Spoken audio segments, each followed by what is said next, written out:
Albert Einstein, Thomas Edison, and you.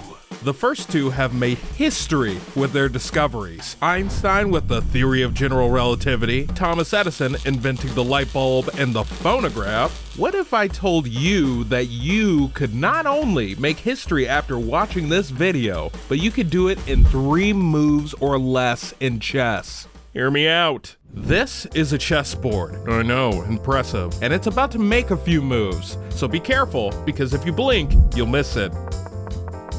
There, you see that? That's called an opening in chess. Openings are studied starting moves to help you get an early and strategic advantage in the game of chess. This opening, in particular, is called the Ruy Lopez opening. It was named after a Catholic priest in the 1500s named Rodrigo Lopez de Segura, who wrote a book about this very opening. He was like, "Yo bro, this opening slaps, brother. You're all up in the center, close to castling, and could potentially pin the donkey to the king." The Ruy Lopez isn't the only opening though. You don't have to memorize these, but there's the Evans Gambit, the Accelerated Dragon, or even meme ones like the Bongcloud Opening. I'm not going to get into opening theory, but the main thing I want you to remember is that any move that you or your opponent makes after this point, the name changes. Any move made after that point, the name changes, so on and so forth. Those are called variations, and adding openings and variations together, the Oxford Companion calculates that there are 1,327 in chess. Chess.com calculates that there are over 3,000, and some are still being found to this very day. But what if I told you that this whole time you've only been playing chess from chess starting position 518 out of 960? Now this is how we'll make history. But first, a history lesson. Bobby Fischer was an American chess player and one of the most famous chess players in chess history. He beat the Soviets at the 1972 World Championship and defeated a chess program named MacHack. And in the 90s, well into retirement, he spoke about how bored he was with chess. So, he introduced a variant game called New Chess, or Fischer Random Chess. It's known as Chess 960 today. I promise you, it's really simple to learn.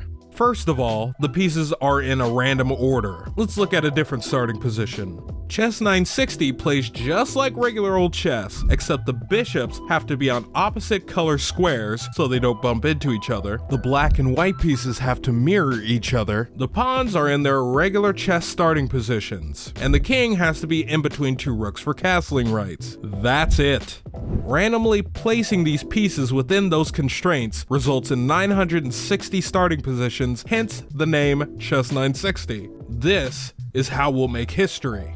Since Chess 960 was announced to the world in 1996, opening theory for Chess 960 is at its absolute infancy. Like I said, Oxford states there are roughly 1,327 openings in regular chess. If we take that number and multiply it by 959 chess starting positions, we get 1,272,593 openings to potentially name if we trust that math alone. For instance, in the old chess position 518, this is called the Ruy Lopez. It has motifs in mind starting with that opening. However, the Ruy Lopez in chess starting position 446 isn't even possible, and if it were, it wouldn't have a name because the pieces aren't in the right places to give it the same name. Or, in chess starting position 372, this looks like the Bongcloud, but it isn't the Bongcloud opening. What would you name it instead? Here's something cool we'll do. I created a Google form where you can input a PGN and then name an opening position in Chess 960. In the description, I added the link to a Chess 960 PDF that shows all the starting positions. You pick one,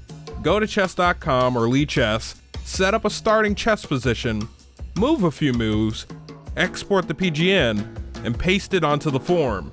You can name your opening whatever you want. It'll go to a spreadsheet for everyone watching the video to see. The link for the spreadsheet will be in the description. In conclusion, standard chess has openings named after a whole bunch of stuff. However, we learned in this video there's a whole sea of unnamed openings that we can name in a different version of chess called Chess 960. I'm not too sure how many people will take action in naming openings in the document because my channel is relatively new, but at least we know we can make some history on the internet. Thank you for watching, and I hope you like and sub to stick around.